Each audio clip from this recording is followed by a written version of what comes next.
Welcome, welcome, y'all. We are going to get started in approximately 6 minutes. We will introduce our first set of storytellers.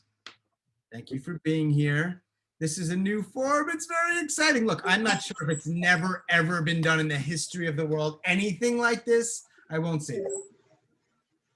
But we have worked hard as a group known as the Swap Shop, which has somewhat organically found each other in the past year plus. Work on this thing. I'm muting some of you, don't take it personally. And we have come up with this form that we think is pretty interesting. So we're glad that you're here to hear this stuff. This particular theme is hard truths. So they're all around that theme. Some are a little harder than others, but it's all good. We have a total of 6 stories or 12 stories, depending on how you look at these, because they are essentially 2 storytellers interweaving their stories in a few different parts. So you have a whole body of work, so to speak, and individual stories. So it's kind of cool. We are recording, just so you know. So if you want to turn your cameras off, understand. We are also Facebook Living, so the same applies. At this point, you probably know how to use Zoom, speaker and gallery. We will be spotlighting the 2 tellers when they are telling their stories. And I believe for everybody, your default will be that you will see those 2. You will have to do something to undo that. I would encourage you not to, because it's kind of a cool thing with the 2 of them going back and forth. If you would like to put in the chat before we introduce our first storytellers, where you are, I would love to know. Now, the storytellers this evening have put next to their names where they are, so you know, but I'd love to know where you are. And Mr. Corey May, if it's okay, I'm going to make you a co-host. Is that okay? Sounds fine to me. Just in case. Tall man, short name. I hope you're well, Mr. May. Montreal, Japan. Very nice. I did not know that was a city. Okay.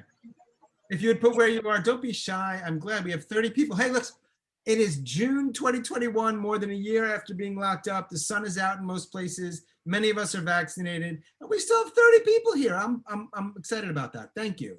I appreciate that.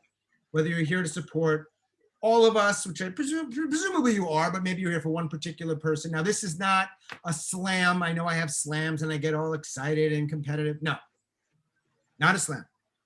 A curated show of 12 storytellers who have become friends throughout the pandemic, all on Zoom. Most of us have not actually met in person, but some of us will soon, which is going to be wonderful.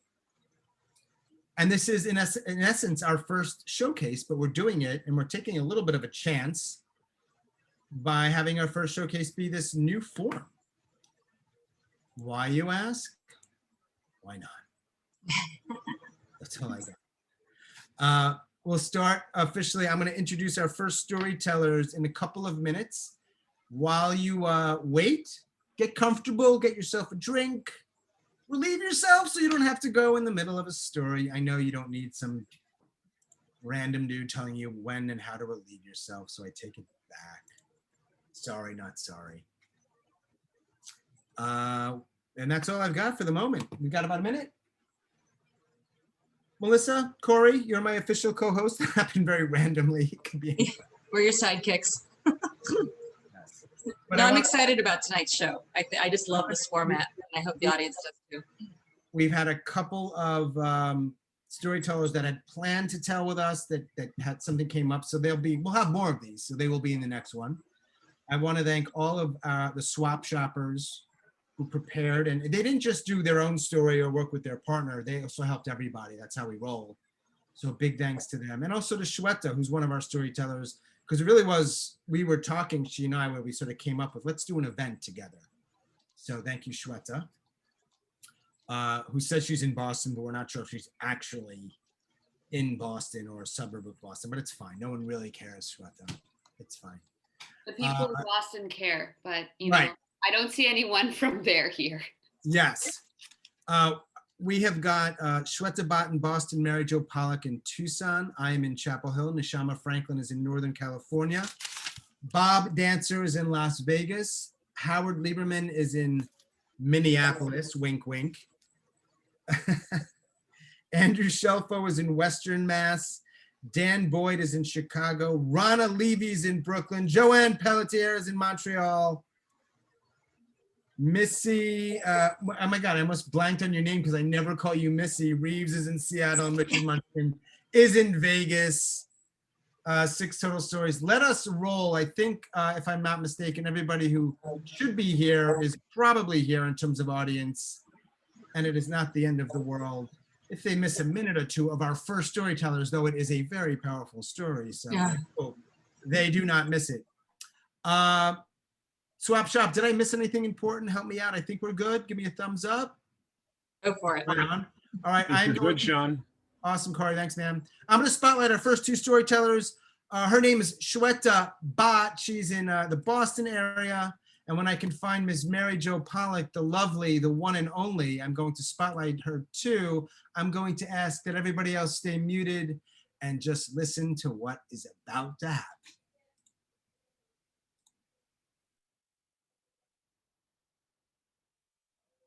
I opened the door to the refrigerator and there's a big bowl of my mom's delicious homemade potato salad. On top of there's a note, not for Mary Jo.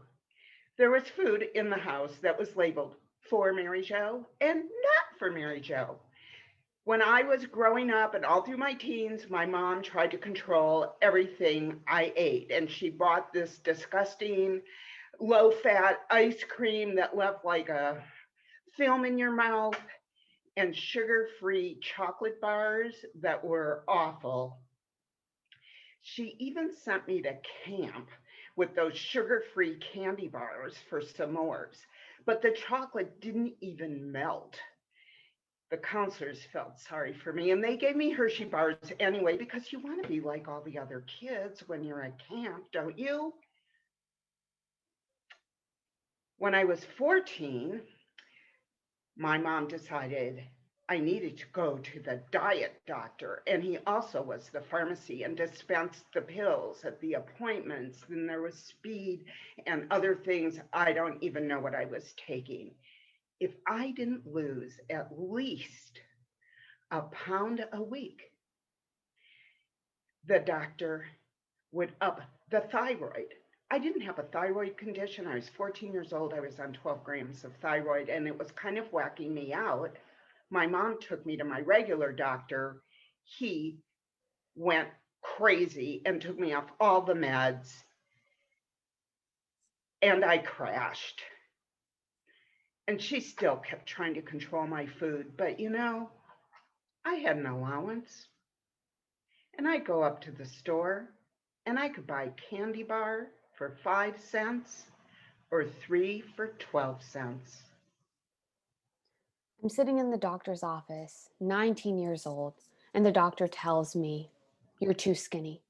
My mom hears it, sitting right next to me. I just started a medical leave from Brown for a year for having an eating disorder. And she takes it as her responsibility to make me better. She controls everything I'm eating.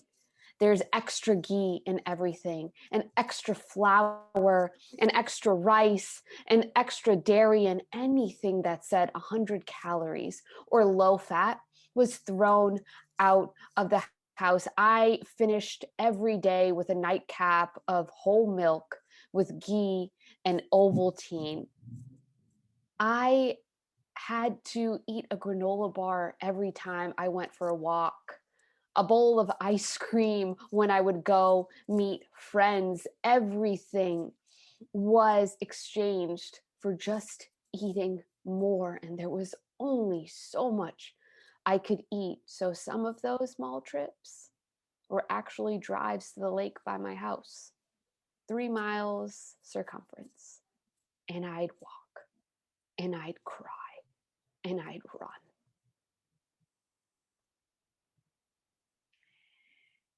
You have such a pretty face. If only you could lose a little weight.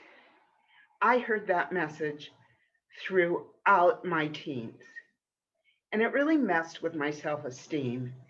And it plunged me into depression. And I didn't even know what depression was. I just was feeling bad all the time. And it followed me for decades into my adult years. And for most of those years, I didn't understand it. And I just kept using food as my emotional support. And during what is termed the worst 4 years of my life, all I did was go visit my mother in dementia care and come back to my apartment and stuff myself, stuff my feelings. And I got heavier and my clothes didn't fit. And I was so uncomfortable. One day I stepped on the scale. I weighed 298 pounds. I'm 5'1". You'd be so beautiful. If you just gained 5 pounds, I'd hear my mom say, and aunts and uncles and family friends, and sometimes my dad, just how my mom wanted to make me better. I thought it was my responsibility to be better. So I gained some weight. I went back to school. I graduated. I moved to New York City. I got a job in consulting. I got promoted. I made a lot of money.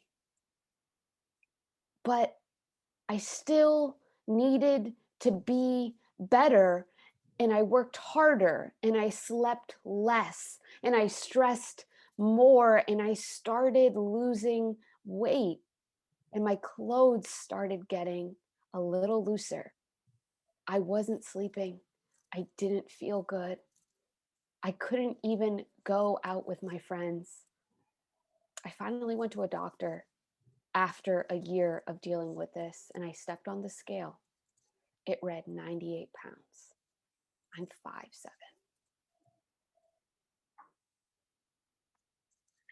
I was freaked out and scared to go over 300 pounds. So I consulted with a friend of mine who'd been very successful with weight loss and had kept it off for a long time. And weighing all of the diet options out there, I knew that I couldn't go with anything that said, you must eat this or you can't eat that. I had those deprivation tapes that ran in my head since I was a kid. I decided on Weight Watchers. Weight Watchers allows you to eat anything you want, cookies, cocktails, whatever. It's all a matter of portion control. And I did lose over 110 pounds, and I'm pretty happy about that. And I have more that I want to lose, but the pandemic sort of stalled me and I just kind of stayed the same. I learned how to substitute a handful of crackers for that salty, crunchy craving. And ice cream is one of my favorite foods. And I only keep premium ice cream in the freezer, none of that diet crap. And I take one big spoonful and I put it in a little dish and I go in the other room and eat it. I have permission to go for a second helping, but I rarely do. Recently, I lost somebody very important to me. And one night I thought I needed a little ice cream to cheer myself up. And I took my little scoop and went to the couch. And then I went, this time I want seconds. And I did something I haven't done in years. I took the pint with me to the couch and I started eating spoonful after spoonful as I'm stuffing down my feelings. And then I said, stop. I got up. I went to the kitchen. I turned that pint of ice cream upside down and ran hot water over it. And now I know, between the food and me, I'm the one in control. I didn't want to lose any more weight. I didn't want to get sicker, but I was the queen of deprivation. I knew how to starve myself, so I couldn't do any of these diets like paleo or keto or intermittent fasting. I had to find another way. I had to learn how to control my stress. And so I found Ayurveda and acupuncture and Pilates and meditation. And I started to love cooking. I would go to farmers markets and talk to the farmers and get all of these fresh vegetables. I was starting to feel better. So much so that I left my job. And then the pandemic hit. And I moved home. I left New York City. I left my friends and the dates. I left Pilates and acupuncture. I had none of it. I didn't know what I was doing anymore. I didn't know how to feel better anymore. I didn't know how to be better anymore. I didn't know anything anymore. But I knew hunger. I knew it well. And so one day I just wanted to feel something familiar again. And I skipped breakfast. And I skipped lunch. And I worked out. I went for a walk. And in between doing a jumping jack and catching my face in the mirror, I brought myself to the kitchen and I made lunch. Because between me and the food, it was never about perfection. It was always about control. Thank you. Awesome, Shweta. Woo! Joe. Wow. If it wasn't, I'm going to keep you all spotlighted for just a moment. It's always perhaps more difficult or challenging to go first.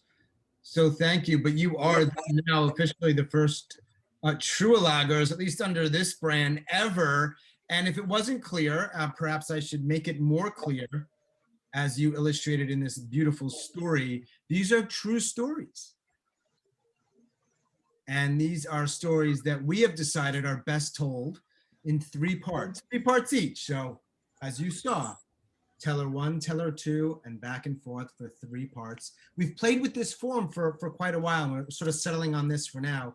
And I think we made the right choice in having you 2 go first and share that story. So thank you, John. Thank you for letting us. Yes. Brilliant. Great job. Random comments are coming in. I'm removing your spotlight, not because I don't love you, but because up next, you're in for a treat. I'm so happy to introduce Neshama Franklin. Neshama lives in Northern California, and we will have time to get to know her after this story. And telling with Neshama, an exceptionally handsome guy, a little bit mysterious, and he's wearing sleeve. No, I'm just playing. It's me. I don't usually tell, I don't tell stories that often, and not with this group. So having been a part of this group for more than a year and us all working together, it's an absolute honor to be telling along such gifted tellers and gifted humans. And Neshama, are we ready to roll? We are. Take it away, young lady. Okay. Well, I bet you out there have had a bad hair day. I had an entire bad hair childhood. Not when I was born. I mean, they said, look at all that hair. But it was silky and it was curly and it was cute, and so was I. And then 3 years later, a trifecta of misery descended upon me. First, there was my sister, the interloper, who was cuter than I was. And then our mother got TB and was sequestered. And then I got scarlet fever and measles simultaneously. And when I emerged from that siege, there had been changes. My hair was frizzy and rebellious and tangled. And so was my personality. And my parents were appalled. I mean, they couldn't do much about my personality, but my mother dragged me to the hair person who gave me a treatment to relax it. And you should know there's nothing relaxing about this treatment. It's really toxic. It burns your scalp. And luckily, it didn't have to happen all the time. And when my hair was straight, I knew it didn't look like me. It looked very stiff. But when I was between treatments, kids, you know how mean they are? When they were feeling not so mean, they'd call me fuzzy. And when they were feeling really mean, they called me Brillo. And it made me furious. and it made me so ashamed. Cookie, your curls, they're beautiful.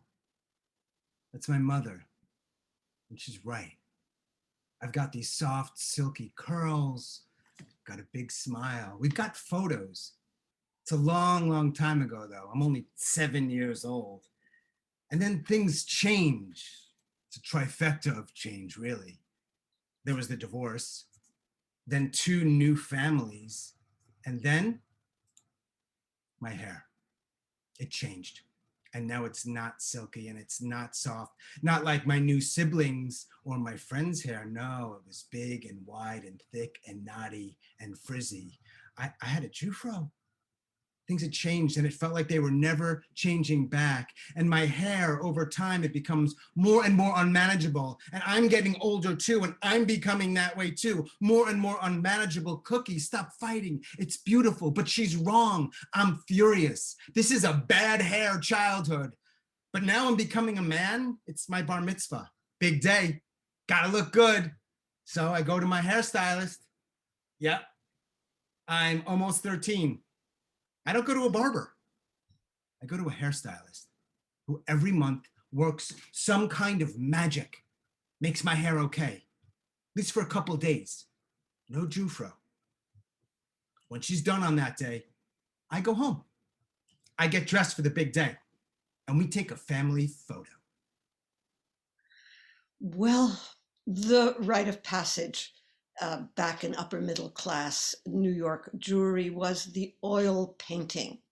And there I was, luckily between treatments. So my hair was a little more normal to me, not so relaxed. And when we finished that sitting, my mother over her shoulder said, "Oh, we're going to the hairdresser." And when we hit the sidewalk, we heard a bellowing from 4 stories up, and we looked up, and from the 4th floor atelier, out of that window, the artist bellowed, "Don't touch the hair." And so I got another little reprieve from that torture. But when I got to junior high, there were going to be changes. I was going to be a dancer, and I decided I would grow my hair long. This kind of hair doesn't grow long, it grows wide. And so I trapped it and I screwed it into a bun and I stabbed these kind of, I call them armaments of bobby pins and combs to make it lie down. And it gave me headaches, but I did kind of look like a dancer. And when I let it loose, you know, it's supposed to swirl around, but it just stiffened out there. And this was my hair, my identity, my burden. And then I got married, and then I had children. And then with these school-age children, we moved to the country. And I took along with me that burden of hair. It's the big day. I'm gonna become a man. It's my bar mitzvah. And we take that family photo, and that family photo, that big picture of us, me, my mother, that family, it hangs in our living room. Everybody's smiling, including me. And my hair, for that day, it's okay, it's manageable. But then right away, boom, it's back to the big frizz, wide, never long. It's been that way for several years now. And all I wanted, what I wanted, was to have hair like everybody else, like my classmates, like my campmates, everybody else who had that hair that was straight and soft. And wow, how it must be so nice just to comb it with a brush or a comb. And it does exactly what you want, but not mine, never mine. I didn't comb it because I couldn't comb it. Oh, I did other things. I gelled it, I moussed it, I fought it hard. Sure, I could wear a hat, but that would only make it look worse. Cookie, stop fighting. Relax, Cookie. No, I know. Believe me, I know how absurd all of this is. I'm in high school. I'm not a little boy anymore. And I want to ask her out. Her name is Karen. But no, not with this hair. I mean, guys like me with hair like this, they don't get girls like Karen. They don't get any girls, really. Look, sure, I get it. Some guys with my kind of hair, I mean, they seem okay. They seem fine, but I don't know. I'm different. I'm not fine. And now I'm moving into college and then even into my 20s. And all that time, still, I dream one day, maybe, this mess, this frizz, this jufro, all of this hair, it'll be fixed. Go back to the way it was. So there I was in the country with this hair, and you should know how tired my arms felt trying to get a comb through it, and how long it took to dry. It felt like 5 hours. And finally, it dawned on me that I wasn't going to be a professional dancer after all. And I turned to my cousin Vikitsa and I said, just cut it. Now, she's not a hairdresser. She's an artist, but she's intrepid. And she picked up the scissors and she started to snip.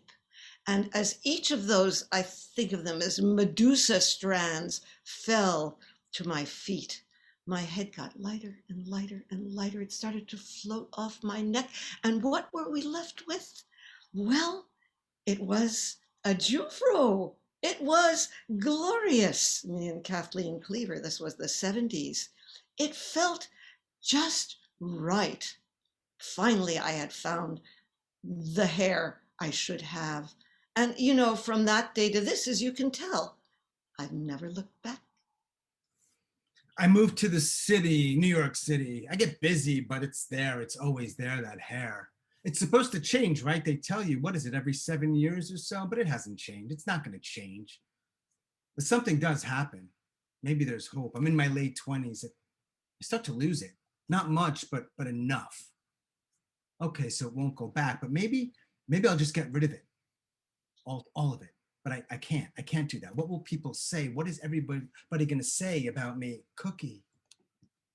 So I don't. It's July 2002. I'm traveling for a few weeks in Honduras and it's hot. It's really, really hot. There's a barber over there. It's not a hairstylist, but I walk in, I say, cut it off. He says, all of it? I say, all of it. Just cut it. And he does. And it falls to the floor. All that fucking frizz is gone. No more jufro. I feel different, lighter, almost like I'm floating in Honduras. But nobody knows me here. When I get back to New York, what are they going to say? What are they going to say? A week later, I'm back in New York. And you know what? Most people, they don't even notice. Those that do, they say, Sean, man, that's a good look. And I say, yeah, it is. It feels right. I smile. Bald. My bald. Now that is beautiful.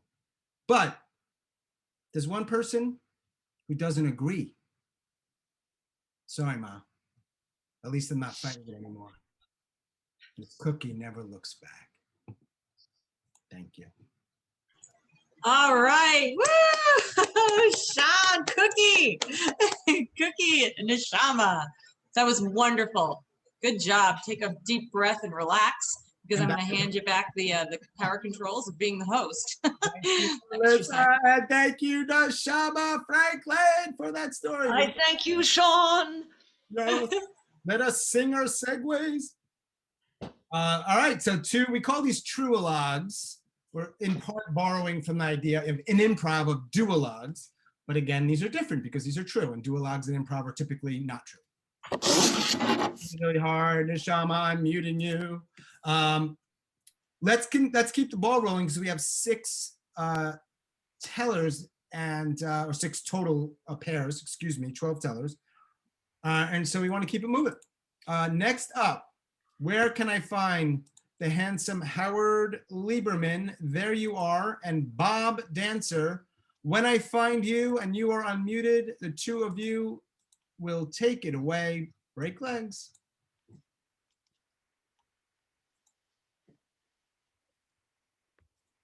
I meet Jane in 1971 at the Co-op, which is student housing at UCLA.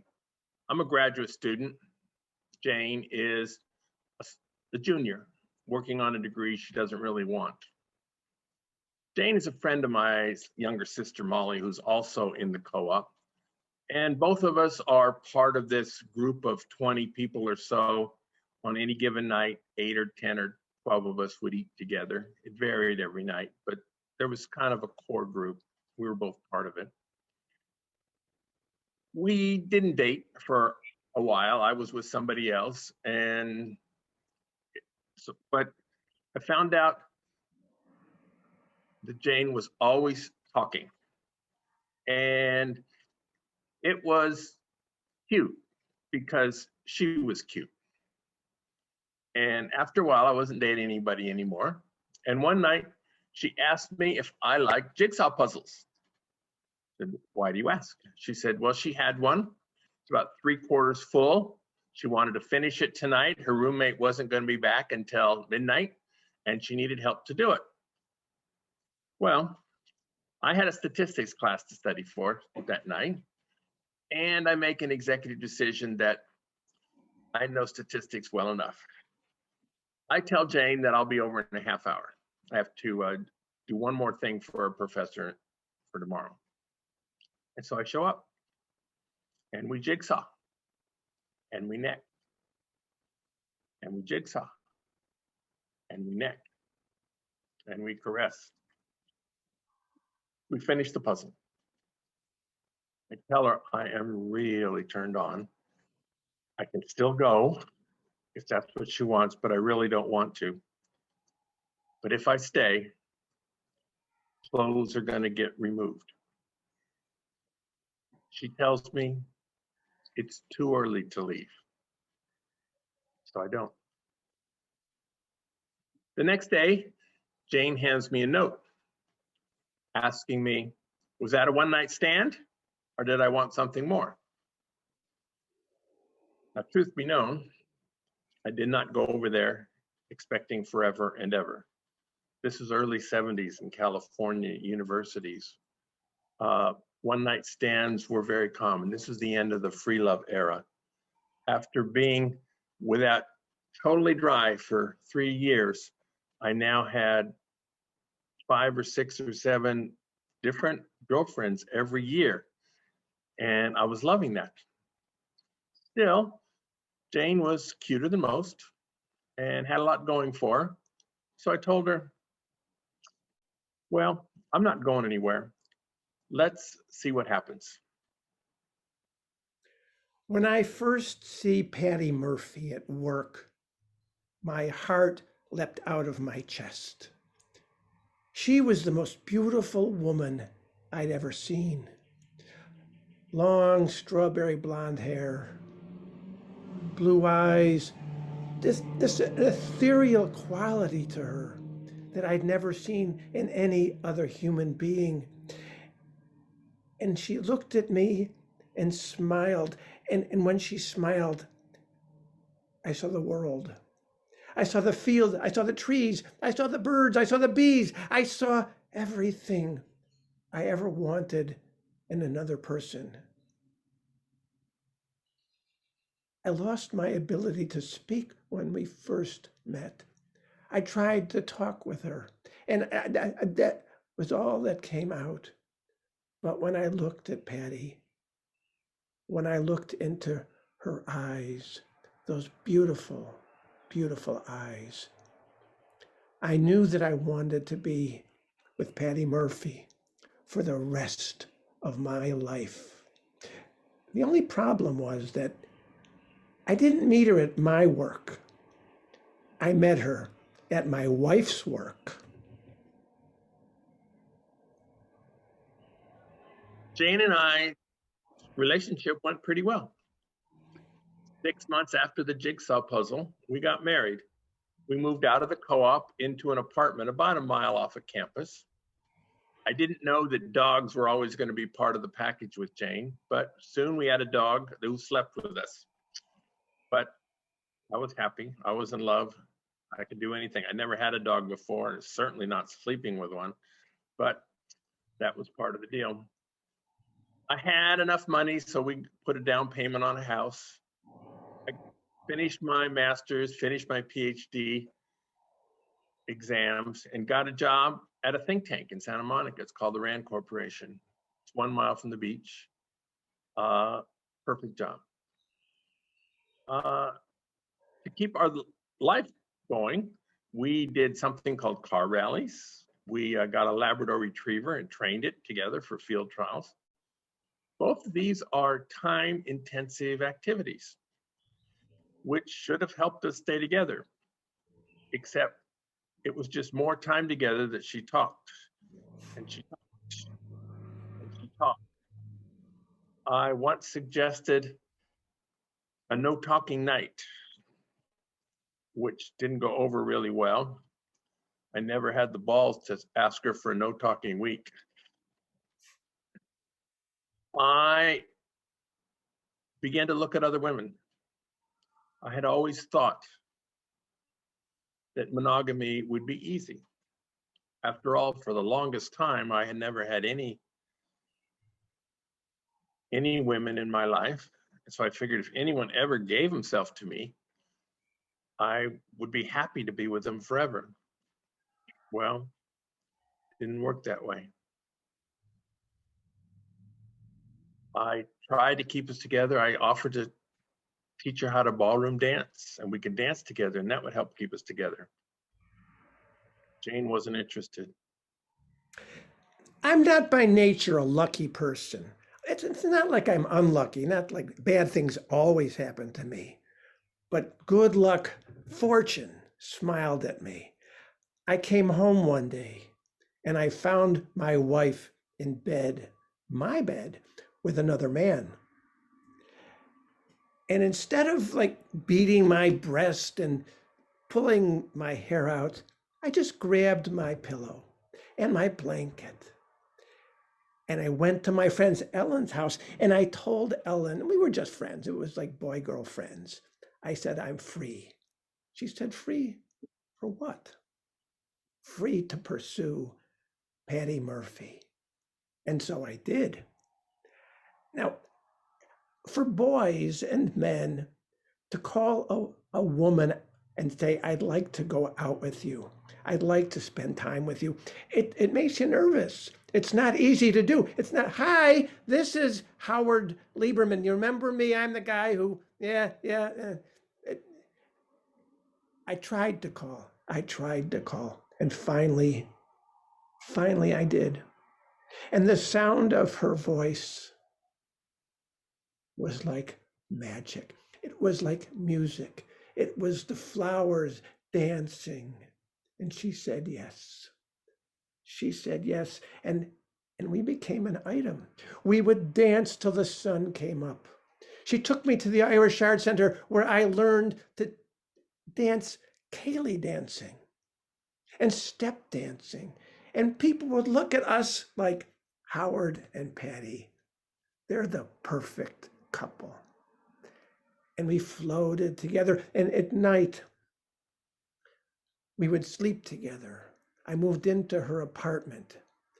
And when I felt her body next to mine, that beautiful, lithe, slender body in my arms, I knew that I would be with Patty Murphy for the rest of my life. Monogamy was really tough for me, so I didn't. Cheating on Jane was the biggest sin of my life. I was ashamed of myself.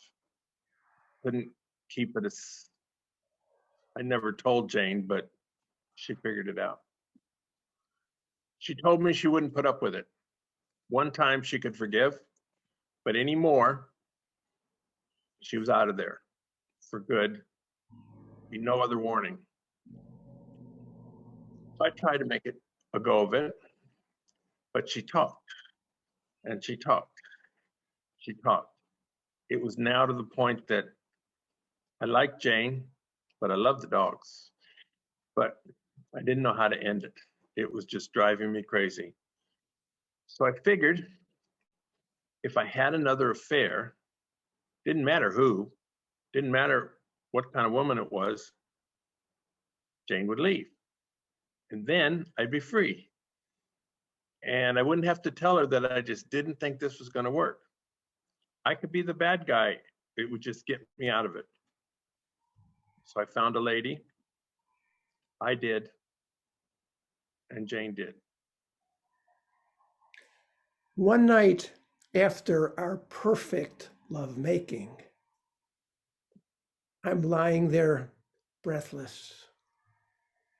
In heaven, the perfect woman, and I was lucky enough to find her. And we're both sweating.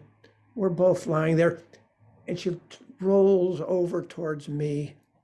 And I'm about to say, Patty, I love you. I love you and want to be with you forever.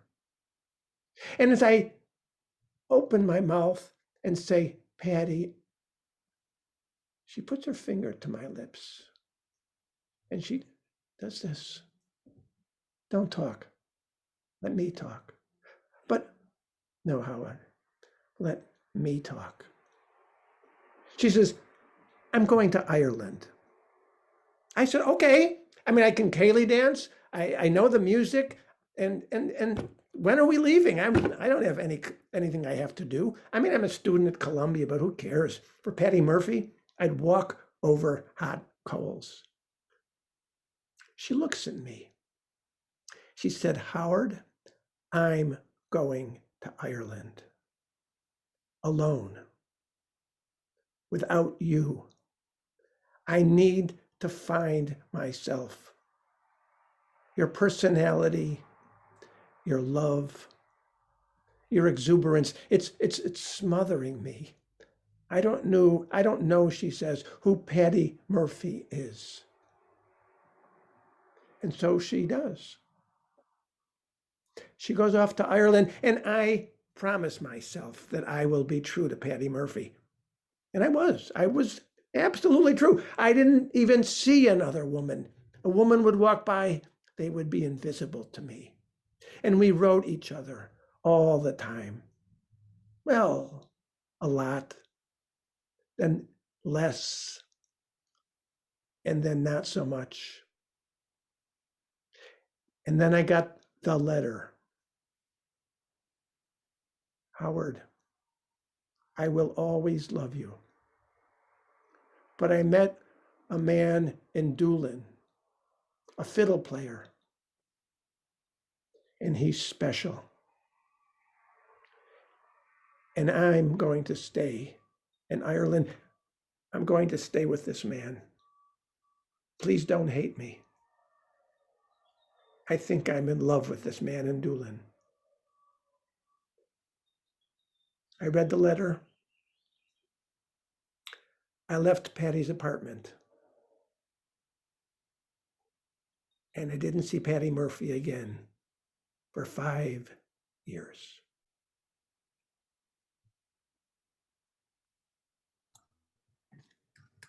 Beautiful. Thank you, Howard. Lieberman in Minneapolis, Bob Dancer in Vegas, talking about telling a interweaving story about love and relationships and loss. Great job. Thank you. We had Shweta and Mary Jo talking about body image and control and food, and then Neshama and I. Let me get rid of your spotlight here. I don't know how I would necessarily categorize mine with Neshama, as it was hair and angst and perhaps coming of age. I don't know exactly. We don't have an intermission. We're going to keep rolling on. So, but I do want to thank everybody who is here. 34 people. That's good. It's the perfect number. So thank you for being here. Deja True. It's a good name. Hard Truths. True-o-Logues. Next up, we are going to Dan Boyd, who's in Chicago. I'm going to find Dan and spotlight him, and Andrew Shelffo, who is in Western Massachusetts. I rarely say the city name. I just say Western Mass because that's enough. Guys, when you are ready, take it away. Break a leg. This is the big game. It's the big day. It's the Greater Springfield CYO 3rd and 4th grade basketball championship. CYO stands for Catholic Youth Organization, so this is a church rec league. But don't let that fool you. This is some of the toughest competition and the scariest atmospheres that I've ever coached in. CYO started a long time ago as an organization that was dedicated to taking kids who might get into trouble and putting them in athletics. And it's not unusual around where I live to see kids who are much older than you would expect playing in some of these games. And I've talked to some of the opposing coaches and I've said, what's up with that kid? I said, well, you know, if I don't give him a spot on the team, he's going to get involved in some stuff that's bad. So it's better if we put him on the team. So I'm watching the team we're playing today in the championship, St. Mark's. I'm watching them warm up and I'm thinking, yep, looks like they're taking the CYO mission to heart. And it also looks like part of that mission is winning. And then I look at my team and I'm watching them warm up. And the first thought that jumps into my head is, I hate these kids. I watch them out there on the floor and they're imitating their favorite professional basketball player. And I can't stand it. I can't stand the look at me attitude. I can't stand the selfishness. I can't stand the way that they try to imitate moves that they've seen on TikTok or Twitter. I can't stand the fact that they don't know their fundamentals. Why are you practicing a three-point shot? You can't even make a layup to save your life. And then I think, like, I hate these kids. Where are the parents on all this? And then I realize the parents have spent thousands of dollars per year precisely so their kids could act this way. They're betting on their child's athletic prowess. They're betting that their abilities will get them to better school, better team, better life. It'll open the door to better things. I hate these kids. I coach these kids. Some of them are my own. So I'm feeling kind of depressed and I end up basically on this fence watching a JV girls soccer game. And it's just like you think it is, just like all soft, ineffectual touches, balls going out of bounds all the time. But I realize that I know a bunch of these girls who are playing. They're from the area, so they play pickup soccer with me and all the guys. And some of the guys I play with are like 80 years old. Now, I feel like I'm 80 after the game. But while I'm playing, while I'm crunching tackles with these girls, while they're scoring on these old men and playing the game, we're all youthful. We're just into the beautiful game. So I'm there on this fence, resting next to the goalie, and I shout and I say, this is the perfect position. You can see the entire field. You've got the strategy. You're the general. Lead your troops. And she looks at me, and I think, horrified, I have become my father.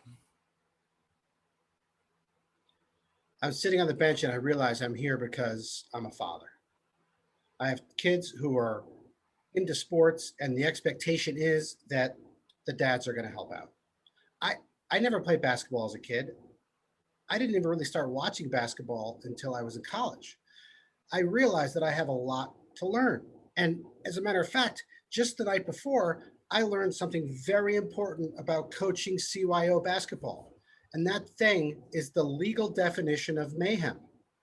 Mayhem is the intentional maiming of another person. And I know this because I was talking to someone who was at the other semifinal basketball game last night. And he told me the story about how one of the parents got so enraged that he jumped on the back of one of the coaches and he bit his ear off. And I'm not even making that up. He bit his ear off.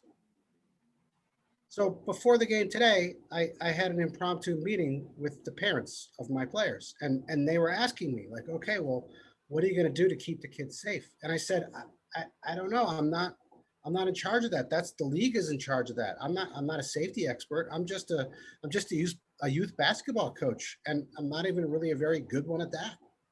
And then all the parents started telling me their opinions, and while I listened to them, I found myself making this list in my head of the parents on my team who might become potential ear biters if things didn't go well.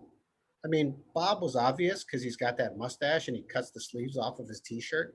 But I also put Elaine on that list because I noticed as I was walking into the game that she had a sticker on the back of her car. It was one of those Calvin peeing stickers, and it was Calvin peeing on St. Mark's Church.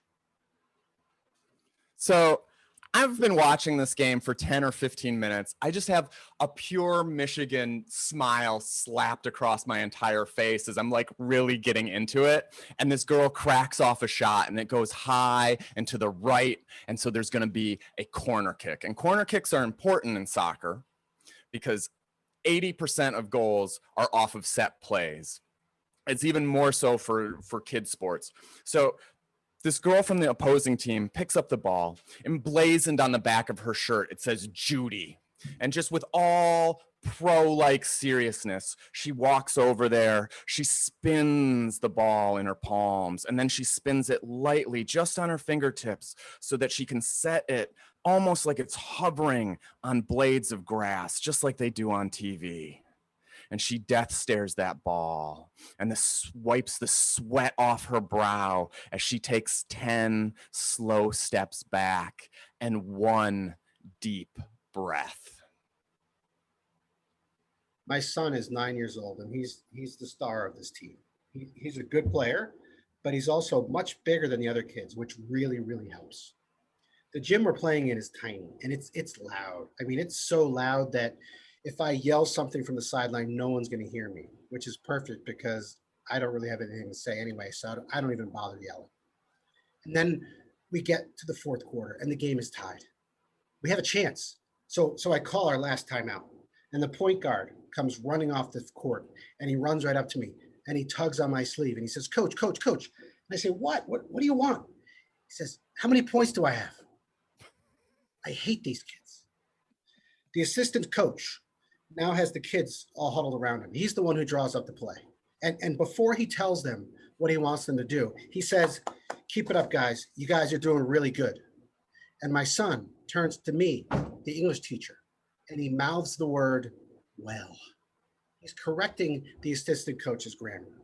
And I couldn't be prouder because he's right. They are doing well, even if they aren't doing something that is necessarily good.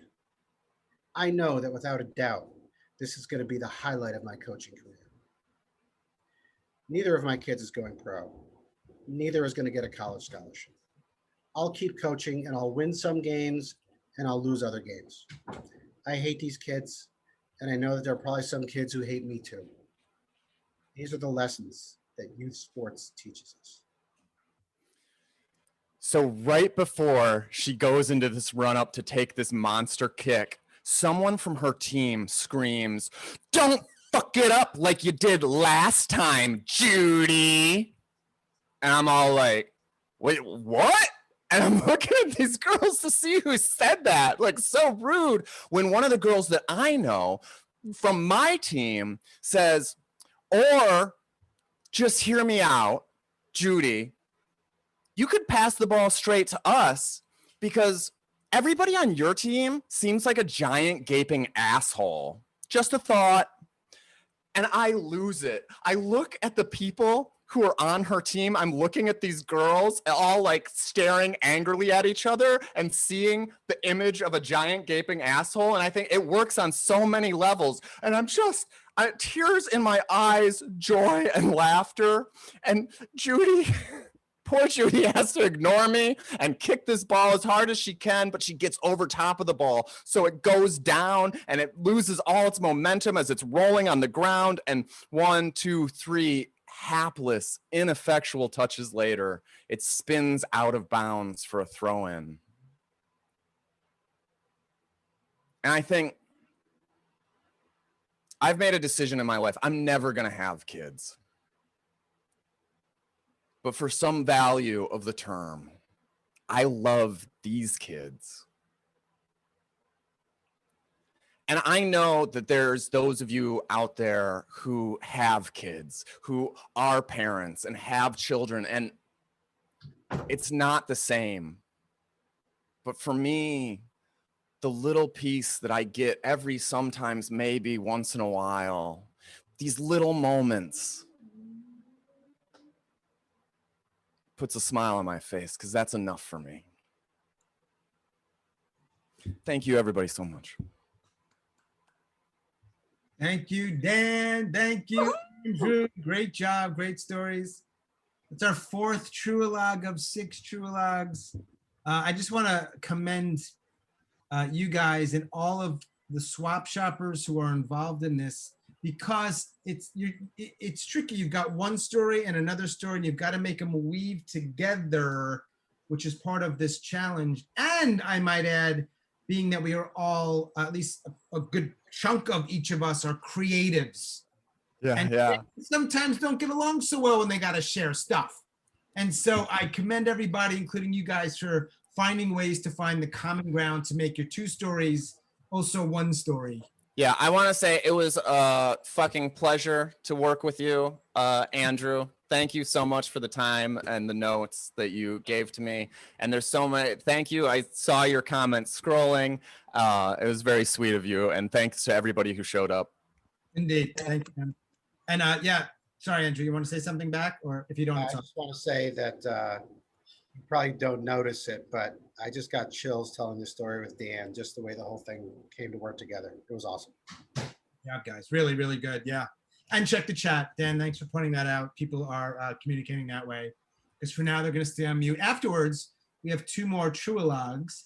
And then if you want, you can unmute yourself and we can hang out and talk, and maybe you have a question about the process or perhaps the content of one or more of the stories. And you're welcome to join us for that conversation. I'm going to remove the spotlight from you, gentlemen, and I am now going to spotlight 2, excuse me, lovely human beings. One of them is Ronna Levy. Ronna's in Brooklyn, New York, where I will be visiting in the next couple of weeks. And I'm looking forward to meeting you in person. And the other is Johanne Pelletier. She's in Montreal, equally lovely. I'll stop talking whenever you ladies are ready. Take it away. Johanne, make sure you. I order a glass of wine. It's a cool summer evening. We're sitting at a little outdoor cafe around the corner from her apartment, and I order a glass of white wine, but she says I can't have it. I'm supposed to have a focused and clear mind between the sessions. It's 1984, and the sessions are the Werner Erhard Seminars Training EST. And I have just finished the first weekend, which is at the 60-hour, 2 weekends, 15 hours a day, 9 a.m. to 12 p.m. And I have finished the first weekend, and now I'm in between, and I order a glass of white wine. She says I can't have it, but I say Chardonnay clears my mind.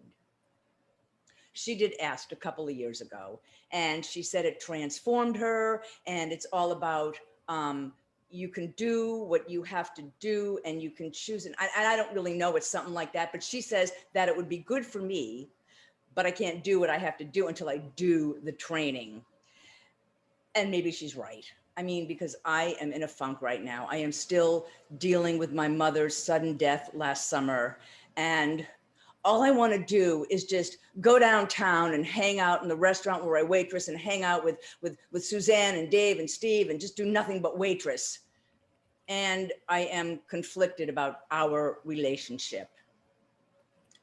So she pays the $250 for me to take the training. Well, I mean, she pays for everything. We were lovers, and now we've kind of morphed into this place where I'm just kept by her.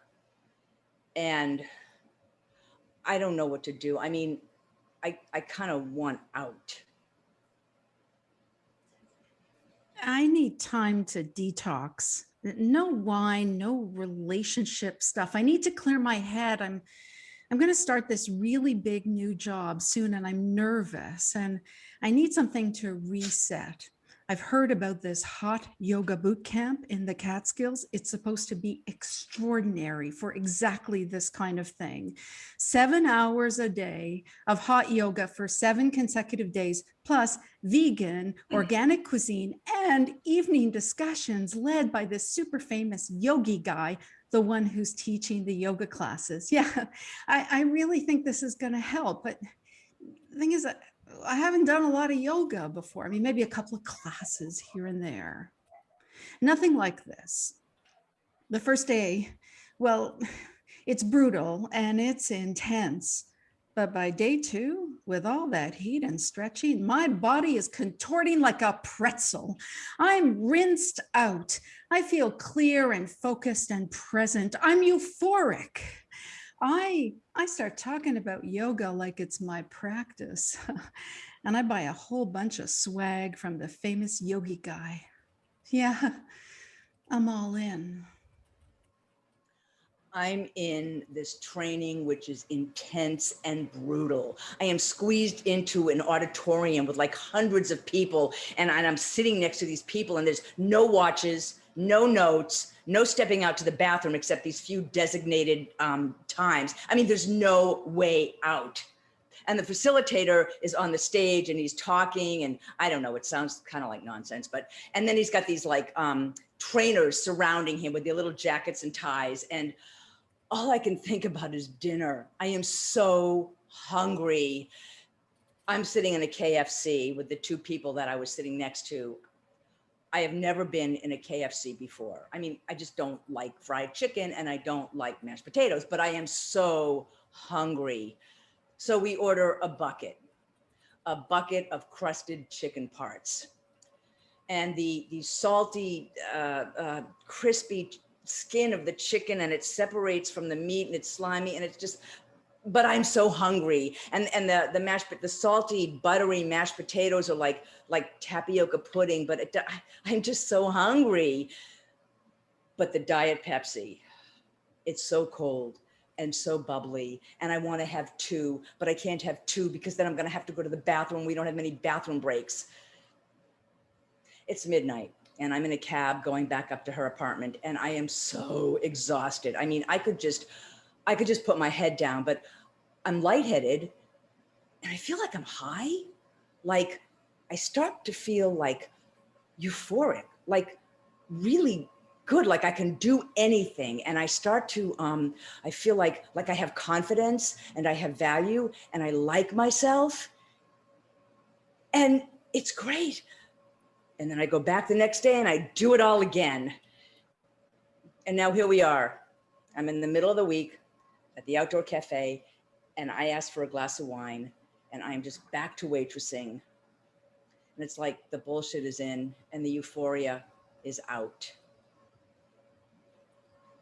Sure, I'm still euphoric, but with all the yoga and the heat, look, I'm tired.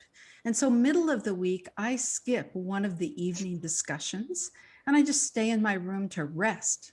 But there's a knock on the door. It's the yogis. They've come to get me. They remind me that I signed an agreement when I signed up for this week that I had to be physically present for all the discussions in the evening. There's no way out. I have to go with them. They tell me I could sleep in the discussion room if I want to, but I can't stay in my room. And so I go and I tuck myself in under a chair and I sleep through the discussion. When I wake up, my head is clearer than ever. Because you see, there's something about this place that doesn't feel right. I'm starting to notice a lot of stuff. Like, how come famous yogi guy is always surrounded by these adoring young women who sit at his feet? And famous yogi guy is always seated in the most comfortable chair in the discussions while we're on these really crappy fold-out things.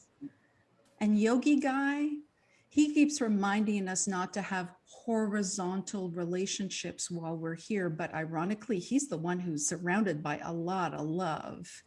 Look, I'm not having any horizontal relationships here, but I'm making lots of friends, and well, they share my growing cynicism about this place. They see what I see. The yoga, it's great. Everything else might be bullshit. And of course, if you want the bullshit to continue, there are workshops, which she wants me to take and she pays for. I mean, there's like leadership workshop and friendship and entrepreneurship and about the horizontal relationships, which I won't go to. I mean, anything with a ship is a workshop. So I take the leadership workshop, only I don't go to the leadership workshop. I go downtown to the restaurant where I waitress so I can hang out with Suzanne and Dave and Steve and just do nothing. And I go home with Dave. Next day, I'm stepping off the elevator, heading down to the hallway to her apartment. And I see that there's these 3 large, green, hefty trash bags like outside her door. And I'm walking closer and I see there's like some clothes in there and there's like a scarf rolled up. And then I see a belt hanging out and I'm like, holy crap, that's my stuff. What is my stuff doing out in garbage bags in the hallway? I mean, what did I do? I know what I did last night. I'm just a coward. I didn't need Est to tell me who I was or what I need to do. I wanted out, and so I did it. And I'm out. I gotta get out of this place. But with the agreement and all, there's one more thing I have to do to finish the week. It's yoga graduation, the fire of Shiva ceremony, a giant bonfire in a field, of course, at night. And all 30 of us gather around the fire, and they hand us 3 pieces of paper with a pencil. We're supposed to jot down the 3 things that we want to be free of, 3 things we want to commit to the fire of Shiva, give up, 3 things we learned here doing all the yoga and the discussions. I'm uncomfortable with this. It feels kind of personal. I'm supposed to run up to the fire and declare what I'm supposed to give up. I don't want to do it. I turn to my friends. I don't want to do this. This is creepy and weird and it's way too personal. And they say, no, we have to do it. So we agree, okay, we're just going to say the usual things people in their 40s typically want to give up. Toxic relationships, bad food habits, unattainable love relationships, but we're going to do it in our own words, right? Okay, that's what we're going to do. So I jot down my 3 and my name comes up and they shout it and they call me to the fire of Shiva and I still don't want to do it, but there's no way out. I've got to. So my pals push me forward and I grip those 3 pieces of paper and I run toward the fire. I commit to the fire of Shiva, my 3 things, and I throw the things in the fire. I'm graduated. Look, the yoga was great. Thing is, my head was always clear. I'm out.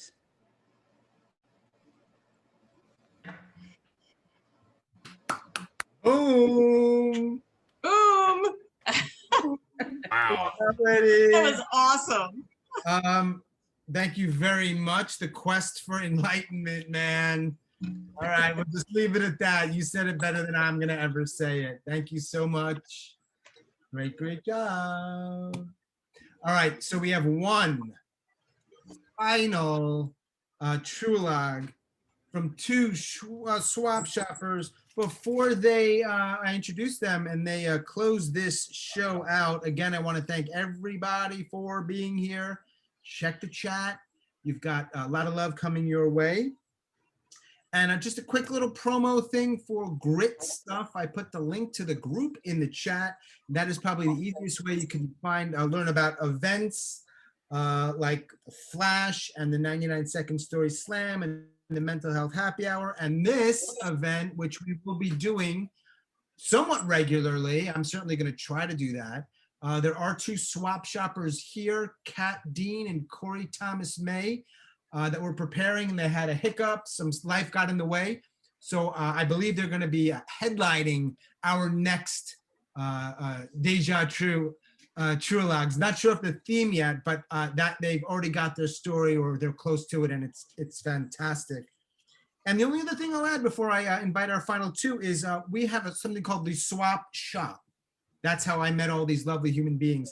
And our Fridays are open. So if you want feedback on a story, it's a good opportunity. Right now, they're Fridays at 3 p.m. Eastern. Let me know. I will give the link to you. You can join us. It's a great group, friendly group, helpful group, useful feedback. So if story is your thing and you're looking for that, I encourage you to join us. I think that is all I'm going to babble about. I do have a couple of in-person events happening here, including a slam we did recently, but none of you were in North Carolina, so it doesn't really matter. But if anyone's moving to North Carolina, we've got great events coming up, so let me know. Kat was there. Kat was there. Kat, by the way, who is not telling tonight, but will probably be telling the next one, Kat Dean, she won. She was one of the co-winners, along with Sharon Eisner, who is in our ecosystem. So congratulations to them. All right, enough about me and babbling and grit. Let me give you our final 2 swap shopping True-o-Loguers. Live from Seattle, Washington is Melissa, aka Missy Reaves. And from Vegas, the one, the only Richard Munchkin. Take it away. I am standing in the dark and I'm 13 years old and I'm in uniform. I've got a green uniform, red armband, white circle, black swastika. There's a kid next to me. He's 16 and he nudges me. He says, "Let's go." And we step out into the light. And for the first time I am on stage, I'm in the musical The Sound of Music. I'm playing Nazi number 2. I have no lines, but after a couple of performances, I get moved up to Nazi number 1, and I have one line. "This is for you, Captain Von Trapp," and I hand him a piece of paper. And I'm hooked. I love it. And I realize this is what I'm going to do with my life. I'm going to be an actor. I'm 14 years old and I'm standing on the high school stage. I've got a script in my hand for the musical Gypsy. Just read your best. Just read your best, Missy. Just read your best. Because every time I read my best, I would land the lead starting in 4th grade. So I read my best. And the director, didn't know who I was at all, I'm a freshman, her head pops up. Who is she? And all of the high school seniors who had paid their dues for the last 3 years who wanted that lead, who is she? I read my best, but they fairly gave it to a senior for the lead. But I still got cast as a Hollywood blonde. And it didn't matter because I knew right then and there, I was hooked. I was going to be an actor for the rest of my life. After college, I made my way out to Los Angeles to get into film and television, and I found out really quickly that film and television was not like theater that I was used to. The first film I was in, I was cut out of it completely. The next film, I made it in, but you could see me from about 50 feet away and just really the back of my head. So to maintain my sanity, I decided to do theater as well. And I auditioned for a play and I got cast, and on opening night I was standing backstage and kind of peeking through the curtain to look at the audience, and an actress came up to me and she said, "Is there anybody out there?" And I said, "Yeah, there's like 40 or 50 people." And she goes, "No, I mean anybody important, any casting directors or any agents." And I was like, "I don't know, but does that make a difference? I mean, are you going to act any differently if there is?"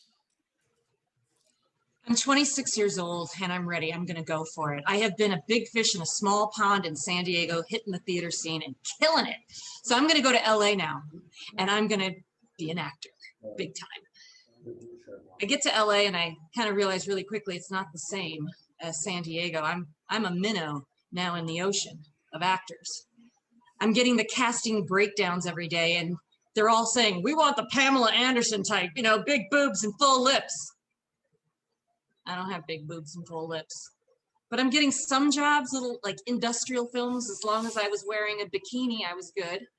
I also got Potty Light. Yeah, I played the mom. When the little boy peed in the toilet at night, he wasn't going to pee on the floor now because the Potty Light saving the day was me. But I was also still creating art, and I would hit the theaters, and I got a really good part at the Odyssey Theater, which is like, and it's the Chicago Conspiracy Trials, and I'm the only female speaking part. And everyone in this show is on TV, they're in movies, they're very well known, and then there's me. I start my scene. I'm playing a cop, I'm doing an interrogation or a testimony, and I finish my scene, and I do a really good job. And I get off stage, and as I'm coming off stage, there's this elderly female actress who has no lines, and all she has to do is walk across the stage, hand a piece of paper to the judge, and then walk off, exit stage right. As she walks off, she comes backstage, and she immediately goes up to this piece of paper that was pinned up to let us know, were there any casting directors or agents out there? Do you think they saw me? Do you think they saw me? Who was there? And I'm thinking, really? Like, what about the art? So I get an audition, and I go, and there's a guy in the front of the room with a camera, And I go to the front of the room, and the casting director is in the back of the room, but she's on the telephone. So I wait. Oh, hey, honey, sweetie, just go ahead and slate. I'm fine. Keep going. Yeah. I can wait for you to finish your phone call. Oh no, please, really, I can multitask. Seriously. Yeah. What? And she talked on the phone through my entire audition. And I thought, you know what? Screw these people. Shortly after that, I get a call from my agent, and she says she has an audition for me for a commercial. And the first thing that flashed through my mind was, oh, how can I get out of this? Now, if this had happened a year earlier, I would have been elated to have a commercial audition. But now all I wanted was to just figure out a way, an excuse to not go. And I knew it was over. But my entire identity had been tied up in this idea that I was going to be an actor. And now that was over. I'm 30 years old and I'm still doing some shitty auditions, but I'm selling advertising for LA Weekly and I'm killing it. I'm doing great. The publisher pulls me in and she says, we are going to open up paper down in Orange County and we think you, Melissa, should be the ad director. But you'll have to move to Orange County. You mean give up earthquakes, floods, fires, riots, and slow speed chases from O.J. Simpson and my shitty auditions? I'm in. I'm in, right? As I'm driving down 405 freeway, my car's all packed up and I'm going to go behind the orange curtain with my new life about to begin. When I see this sign on the side of the road, it says, "Welcome to Orange County." Goodbye, acting. Goodbye, dream. But if I'm not an actor, who am I? Who am I? And scene. Thank you. And scene. Yes. Well done, y'all. Great way to end this bad boy. Oh dear. That was fantastic. You all know that I'm not like, I don't even say things are that great all the time. This shit's great. Beautiful job. I mean, I applaud you all always, but thank you. Cool. Hey, y'all. Yeah, great. Massive thanks to all the swap shoppers who did this, who supported one another, made it happen. Thank you for that. It was really, really cool to see it come to fruition, Ms. Reaves. Good word. And audience, I just want to honor your time and thank you for being here. And we'll officially close it out, but we will stay on for a little bit. And I call it a Q&A. I don't know what it always exactly looks like, but it's a chance to get together, unmute yourselves, talk a little bit, unwind, ask questions, or whatever else you might want to do. So thanks again, and I hope to see you soon. Later.